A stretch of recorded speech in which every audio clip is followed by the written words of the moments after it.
Hola majos. Como decía el gran Pepe Rubianes, hay gente que tiene la cabeza llena de ñorda. Así que de vez en cuando se abre una trampilla para evacuar toda esa mugre que tiene que salir por la boca. Por las orejas no, porque esta gente no escucha a nadie. El Abascal, que si hay que correr a gorrazos a Antonio, colgarlo de los pies, que si unos tienen la 1 pero nosotros dos y bien puestos con ecos del nodo, etc. El Óscar Puente, que si las sustancias de la risa, que se come Milei y que si el otro se mete 8 gin tonics al día en las 54, según él, provincias españolas. Las otras dos serán, no sé, Andorra y Gibraltar. Un pacífico diputado de Más Madrid haciendo el gesto de la pistola con los dedos, apuntando a Ayuso y rematándola en el suelo. Pero seguro que todo esto es algo irónico, ¿verdad? La ironía, o su parte más malafolla, que es el sarcasmo, se produce en personas en donde esa práctica es lo normal, es lo habitual en ellos. Lo vuestro es saña y mala baba. A ver, una cosa tiene que quedar clara. Óscar Puente es tonto.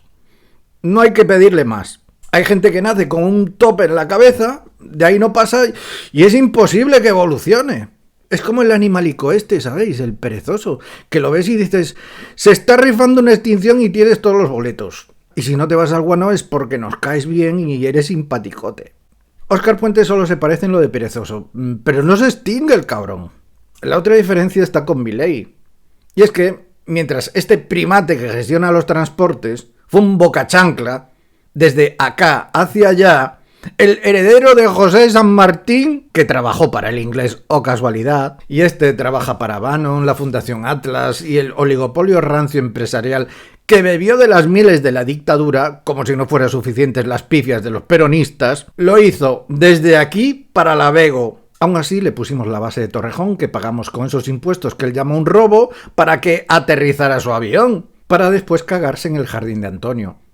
Porque en el de España no, en el mío tampoco, porque la Vego no es una institución del Estado. Eso sí, sabiendo que la mujer de Antonio ni está imputada y que la UCO no encontró nada de tráfico de influencias. Que ellos llaman, ¿cómo era? Así, declaración de intereses. Cada término tiene su eufemismo, queridos. Y mira tú por dónde a otros novios de otras presidentes autonómicas se les da por ponerse una peluca discreta rubio platino para ir a declarar al juzgado por unas cosas raras de comisiones con las que mantienen Maseratis mientras se pasan por el forro, el pago de impuestos de bienes inmuebles. Pero lo mismo, oye, que hasta que no haya condena, a machacársela con dos piedras. Y que sí, que Gustavo Petro también vino aquí y ese sí que plantó un pino en nuestro jardín por lo del imperialismo y tal, y no sé por qué no se retiró a ningún embajador, ni nada. Es más, va a Almeida y le da la medalla de oro de Madrid. Con un par. Pero oye, que si los impuestos son un robo, y hay gente que ha vivido de ellos los últimos años por no haber pegado un palo al agua en su vida, como Abascal y Ayuso, ¿cómo se les debería de llamar? ¿De qué vivirían? De no ser por nuestros impuestos.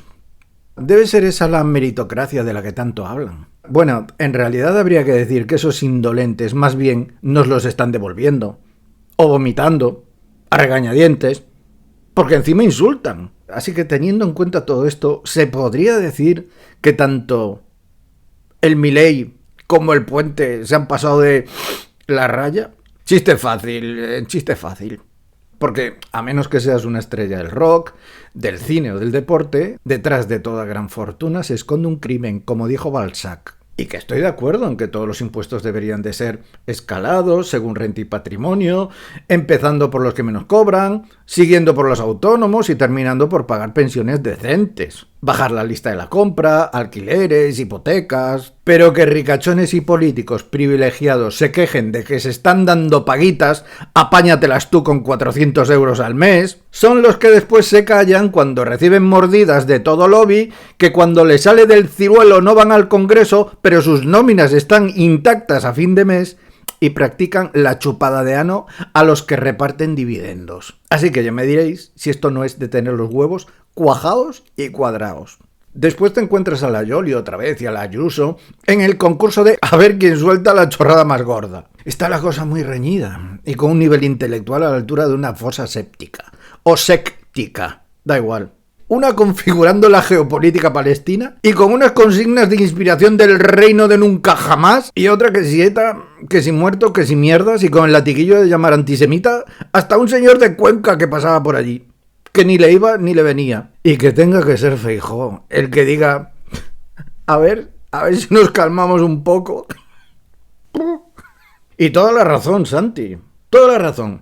Aquí hay países que no deberían estar en la ONU, como la teocrática Irán, porque ahorca homosexuales, y las mujeres están maltratadas. Ahora bien, que los provida pasen de puntillas ante masacres de niños es para hacerles un plano. Luego te los verás el domingo en misa y comulgando. Porque cuando el emérito, ese al que rinden pleitesía muchos, lo financiaron los saudíes, lo acogieron los emiratos, o cuando esos mismos patriotas estuvieron con la cara pintada como los Sioux, con la rojigualda y pegados a la tele durante el Mundial de Qatar, ni abrieron la boca. Porque digo yo, cuando un jeque viene a Marbella con su harem, ¿es o no es para llamar al embajador a consultas por ese trato denigrante a la mujer e incompatible con nuestras leyes? Así que lo de esta gente no es tanto un problema de tamaño de inmigración, sino más bien un problema de tamaño de cartera y cuánta pasta van a dejarse aquí. Y a todo esto me acuerdo de que Juan Car a Hassan II, rey de Marruecos, lo llamaba hermano en el sentido árabe de gran amistad y respeto mutuo. Así que no sé ahora qué cojones me vienen contando. Menos mal que no son toreros, porque si no, habría que ponerles un guía para dar la vuelta al ruedo. Es curioso que en su día los que vieron a los GAL como terrorismo de Estado, y con toda la razón del mundo, ahora aplaudan el genocidio del gobierno de Netanyahu contra la población civil, la sin razón. Fascinante, una vez más, lo de estos pro vida. Y como digo, ya lo que es de traca, por no decir ignorancia, es llamarte antisemita, sabiendo que tanto palestinos como israelíes son de origen semita, sabiendo que israelíes se están manifestando con sus banderas nacionales en contra de su gobierno y de la corrupción de su presidente, que esto se nos olvida, que la Torá no contempla el Estado de Israel, como denuncian los ultraortodoxos, y que el sionismo no es una confesión, no es una etnia ni un movimiento social, es una doctrina política, elitista y supremacista.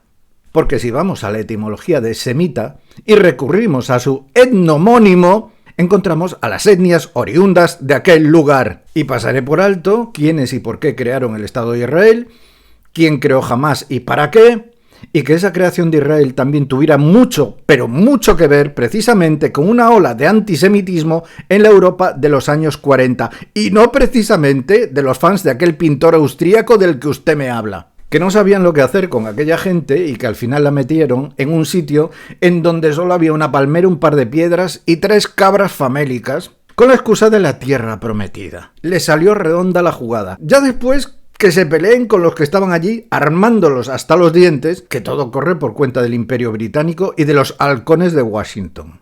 Posicionarse en contra de extremismos no va de ideología o de izquierda o derecha, va de moral, de ética. Que los críos de Gaza crecen como en la caverna de Platón, que su única realidad son esas sombras que ven en la pared, en donde unos gerifaltes mesiánicos e iluminados los gobiernan mientras otros los aniquilan. Y corregidme si me equivoco, pero yo creía que se combatía solo la organización terrorista, como hicimos aquí con las que tuvimos. No a toda una población. Lo peor de todo esto es que siempre habrá un grupúsculo de descerebrados nostálgicos, de teclado fácil y boca muy grande, inflando el pecho en redes, que verían bien bombardear Cataluña y el País Vasco para acabar con el independentismo. Y porque sí, tenéis razón, ellos inventaron su patria con banderas, mitologías y alegorías.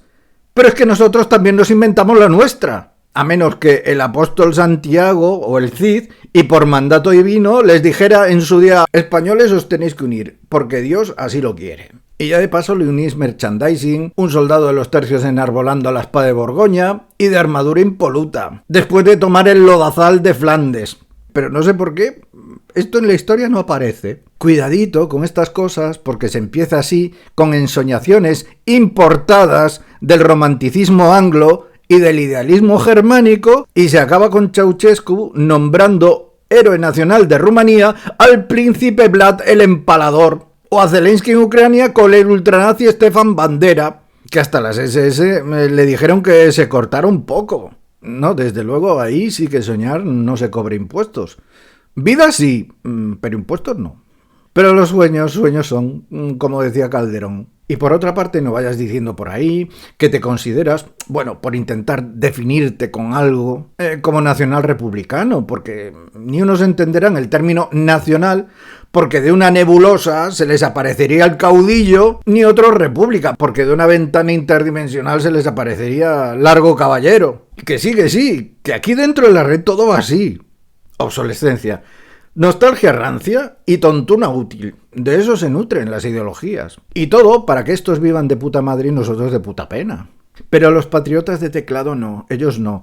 Ellos no bombardearán nada ni a nadie. Ellos estarán en sus cómodos sillones señalando, chillándole a la tele como viejas con abstinencia de pastillitas o soltando cualquier parida en las redes. Es como alguna youtuber muy derecha y patriota ella, que dice que si hay que reclutar para ir a Ucrania a combatir al frente, que no cuenten con ella, que es mujer, que vayan los hombres. Y se queda tan ancha, como si en su mundo de fantasía solo reclutase la ideología que no le gusta.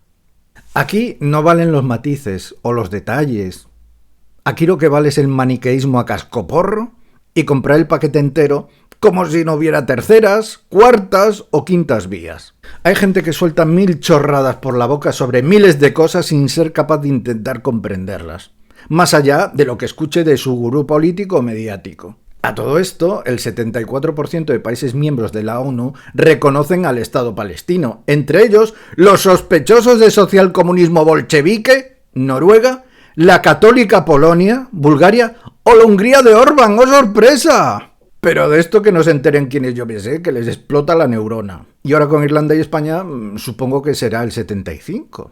Pero ya veréis cómo el gobierno superdemócrata de la tierra de los libres y hogar de los valientes impondrá su veto, porque en donde hay veto no hay voto. Así que la teoría de Santi, de que todos los votos valen igual, pues va a ser que no. Y es así desde 1945. También hay que recordarles a los islamófobos que Palestina no solo es Gaza, y que en Cisjordania viven cristianos. Lo digo por esta noticia. No ha dicho musulmanes palestinos, no. Ha dicho palestinos. Todos los palestinos. O sea, que esto tampoco va de una cuestión religiosa. El fiscal de la Corte Penal Internacional ha emitido una orden de arresto para Netanyahu y los líderes de Hamas, que parece que algunos no oyen. Y las órdenes de esta corte son vinculantes. Pero ya verás cómo saltarán otros diciendo, ¿y por qué no hace lo mismo con Nicaragua, con Cuba, etc? Pues eso digo yo. ¿Por qué no lo hace? ¿Por qué mandamos cohetes a la luna mientras la gente se muere de hambre? ¿Por qué compramos móviles mientras niños extraen coltán? Porque seguramente eso no toca. Y los problemas que tengan otros sitios tampoco nos tocan de cerca. Así que, a los que no nos pasa de la nuez tanto el sionismo como el terrorismo, ¿en dónde nos ponemos para la foto? Y puede que tenga mucha razón el escritor Juan Manuel de Prada. Juan Manuel de Prada, nada sospechoso de ser yihadista y que se recorre los medios que van desde la cadena Sarna, el toro al agua y el Michi escaldao. Cuando dice que habría que escuchar a ese 40% de la población que no vota, a los disidentes. A lo mejor podrían dar alguna que otra solución, en vez de ponerle el micro a pie de urna a los que sí votan diciendo cosas tan coherentes como «Es que yo toda la vida he votado a los mismos, les tengo cariño y cambiar me cuesta». Diga usted que sí, señora. No sé, a lo mejor habría que disolver los partidos políticos, lobbies, sindicatos, patronales, y ver caras nuevas, siglas nuevas, ideas nuevas, por decir algo. Ya si los métodos son justos o injustos, hay libre elección para los que tomen la iniciativa, a modo de dictator de la antigua Roma. Ahí lo dejo. Ahora vamos con el patriotismo distraído. Todavía no me acaba de quedar claro cómo un argentino jefe de Estado, anarcocapitalista, anglófilo declarado y fan de Margaret Thatcher, que uno de sus submarinos lució la bandera pirata al regresar de las Malvinas, fiel a su tradición secular, le mete la lengua hasta la campanilla a un hispanófilo declarado, monárquico y fan de Blas de Lezo, que cada vez que meaba lo hacía mirando Inglaterra. Pero a lo mejor soy yo el que tiene fallas en su lógica. Pero de verdad hay gente que sabe a quiénes están siguiendo y aplaudiendo. Y esto entronca con el extraño caso del patriota converso versus la valentía del soldado accidental. ¡Deberíamos convertirnos! Eso fue lo que le dijo el obispo de Jerusalén a Valiant de Ibelin durante el asedio de Saladino en la película El Reino de los Cielos. Deberíamos convertirnos. No será la primera vez ni la última que los más fervorosos defensores de la patria, con banderita, pulserita y todo merchandising, fueron, son y serán los primeros en traicionarla para convertirse al régimen que venga. A cualquier régimen que venga. Y por otra parte, para no barrer solo para un sitio, no hace mucho, este mismo escritor, Juan Manuel de Prada, descubrió en los archivos de París que la inmensa mayoría de los exiliados republicanos estaban financiados por la delegación cultural que tenía la Falange durante la ocupación nazi en Francia. Cada uno de ellos habría sus motivos, unos por hambre, otros por miedo y otros por a saber. Pero el hecho ahí está. Y documentado. Ya otra cosa fue el relato que se creó en torno a ellos, lo que nos vendieron y lo que nos ocultaron. Hoy en día los exiliados, y también por diversos motivos, oyen a Waterloo, o se financian a través de mafias, o fijan sus residencias fiscales en Luxemburgo, Panamá y Andorra. ¿Verdad, influencers? Pero pásmate que aún así te seguirán dando lecciones. No sé de qué. Y lo digo no porque me lo hayan contado, sino por haberlo visto. En Yugoslavia, por ejemplo. Todos estaban muy cagados. Todos estaban cagadísimos de miedo. Pero no hasta el punto de cierto compañero, grande como un armario y con el ancla coronada tatuada en el pecho, que cuando la artillería serbia empezó a lanzar pepinos, se metió en su litera agazapado y llorando como un perrito asustado. Y lo entiendo, ¿eh? Por otra parte, también vi la valentía del que menos te esperabas, y que entró en la marina porque de algo tenía que vivir o llevarse a la boca. O porque le tocó hacer la mili y que aquel follón que se montó los Balcanes ni le iba ni le venía. Y que aún así supo sacar de tripas corazón. Como Valiant, que se encontró con aquel pifostio en Jerusalén sin comerlo ni beberlo. Cuanto más grandes sean las banderas, el derroche de proselitismo patrio y más fuertes sean los golpes en el pecho, más vergüenzas tapan. Por eso que hoy a nadie le extrañe la postura de muchos de estos ante un posible reclutamiento para ir al frente de Ucrania. Porque es que no acaban de entender que la soberanía militar de España depende de la OTAN. Y una vez más, y depende de qué posición tengan, no serán ni ellos ni sus hijos los que vayan a la guerra, serán militares de carrera, niños y reclutas, como siempre. No es de extrañar a estas alturas que el líder del partido más patriota se librara del servicio militar en 3 ocasiones. Mucho patriota de pastelito de red social, es lo que hay, y nada más. Así que comprenderéis por qué no me creo una ñorda de ellos y por qué todo su cacareo queda enfrente de un micro, una cámara o donaciones de Bizum. Y vamos a retomar el tema de Milei, que se me han quedado cosas. ¿Conforma su gobierno? ¿Terraplanistas? ¿Negacionistas climáticos? ¿Antivacunas? ¿Oligarcas? ¿Nostálgicos de la dictadura? Y al frente un jefe de Estado que recurre a una medium para hablar con su perrete muerto. Y espera, que hay más. Su último libro contiene plagios literales. Sí, como Sánchez con su tesis. Lo mismito. ¿Veis cómo en el fondo les une más de lo que les separa? Y no es la primera vez que plagia. Y dicho por el que escribió estas partes copiadas, el economista argentino Julio César Neffa. A ver, Javi, hay que citar el autor original, porque si no, ese montón de hojas, con ese montón de letras, se convierte en ensayo, el ensayo forma parte de la literatura, y entonces ahí la ficción va como un caballo desbocado, porque puedes contar todas las trolas que te dé la gana. Aparte de que, como buen libertario, que cree en el estricto respeto al proyecto de vida del prójimo, se dedica a censurar medios peronistas. Así que, después de todo esto, ¿qué podría salir mal para Argentina con este desnortado llevando el rumbo? Y encima dice el tío que tiene match point a Sánchez. Una vez más, ni de lejos Sánchez es santo de mi devoción. Y la izquierda de hoy está irreconocible. Pero la derecha está en un si te he visto no me acuerdo. Aún así me pregunto, sobre este bravucón del 3 al cuarto, ¿qué match point tiene el presidente de un país tercermundista, gracias a peronistas primero, y luego a oligarcas a los que les lame el culo que llevaron a Argentina a ese tercer mundo cuando está frente al presidente de la cuarta economía de la zona euro, que la Unión Europea representa el 20% de la riqueza mundial, que es la segunda potencia económica después de China y supone el segundo importador para Argentina. Y que Pedro es el presidente de la Internacional Socialista. Así que córtate un poco, aunque solo sea por una cuestión de interés para que tu país reflote. Que me perdonen los hermanos argentinos, pero Javi no es un león. Es uno de esos perritos pequineses que le ladra a todo el mundo hasta que pegas un patadón en el suelo y salen corriendo. Y Javierito no es la primera vez que lo hace, que ya le viene tocando los huevos a otros países. A China, por ejemplo. Y como todos estos países y organizaciones le cierren el grifo, se va a ir a predicar el anarcocapitalismo al vértice del cono sur. Yo creo que después de todo esto, su burramia es insuperable. Una singularidad. Pero también tengo que decir una cosa en su favor. Y es que esto de que sea un trastornado mental es un bulo. Porque también hay muchos youtuber influencer, y que se puso de moda hace un tiempo, que por ver 20 segundos de un corte en un vídeo ya da un diagnóstico psicológico de quien sea. Que si uno se toca la nariz, entonces es tal. Y que si otro se come un moco, es cual. Y si no, le podéis preguntar a uno de verdad. Por ejemplo, a Ramón Nogueras, que de eso creo que sabe más que nosotros, e incluso más que algún compañero suyo de profesión. Os invito a ver alguno de sus ponencias, aparte de que os vais a descojonar. Por tanto, estamos ante la dicotomía de los huevos.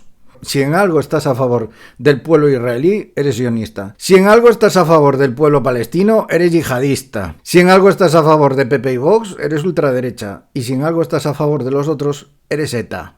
Aquí la culpa de todo siempre es o de Franco, o de ETA, o de los inmigrantes, o de Yoko Ono.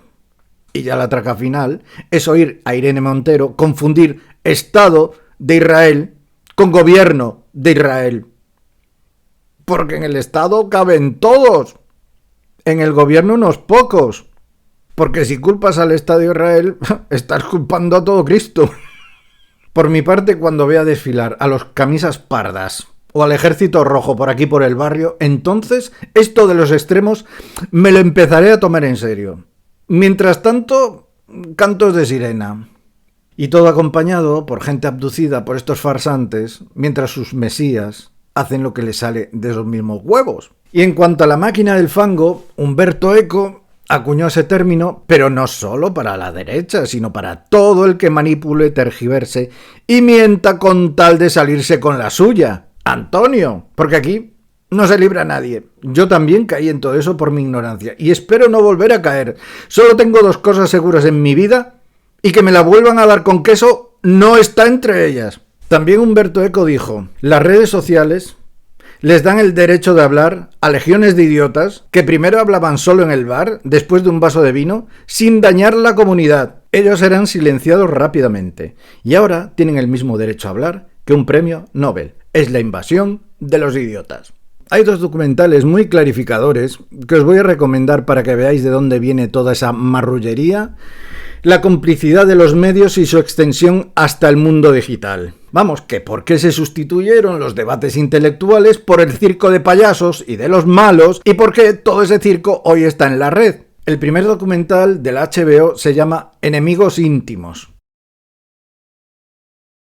Creo que está en YouTube colgado, subtitulado. Sí, hay que leer, gente de la cultura de inmediatez, que no tenéis tiempo para ver un vídeo de 1 hora, pero después os pasáis eones en el TikTok viendo gatitos, niñatos que se levantan a las 5 de la mañana para sacarle la pasta a su secta de adolescentes imberbes o gente tragando comida chatarra como si no hubiera un mañana. Antes a los gorrinos se les daba de comer en cubo, hoy la gente se va al KFC y el cuadro es el mismo. Pues digo que este documental trata de una forma sintetizada de los 10 debates que en 1968 se produjeron entre dos intelectuales, el político conservador William F. Buckley y el escritor progresista Gore Vidal. Solo os diré, y para no hacer mucho spoiler, que el último de estos debates llegó a tal extremo que uno de ellos se pasó el resto de su vida con un odio tremendo hacia su rival, y que el otro se pasó el resto de la suya arrepentido de lo que le dijo. Hasta el punto de que, ya entrado en una avanzada edad,